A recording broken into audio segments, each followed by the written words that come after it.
श्रीलक्ष्मी श्रीमहालक्ष्मी क्षीरसागर कन्यका उत्तिष्ठ हरिसम्प्रीते भक्तानां भाग्यदायिनी। श्रीलक्ष्मी श्रीमहालक्ष्मी क्षीरसागर कन्यका उत्तिष्ठ हरिसम्प्रीते भक्तानां भाग्यदायिनी। उत्तिष्ठोत्तिष्ठ श्रीलक्ष्मी विष्णुवक्षस्थलालये उत्तिष्ठ करुणापूर्णे लोकानां शुभदायिनी।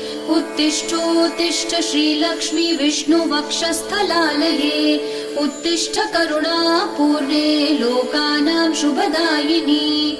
श्रीपद्ममध्यवसिते वरपद्मनेत्रे श्रीपद्महस्तचिरपूजित पद्मपादे श्रीपद्मजात जननी शुभपद्मवक्त्रे श्रीलक्ष्मी भक्तवरदे तव सुप्रभातम्।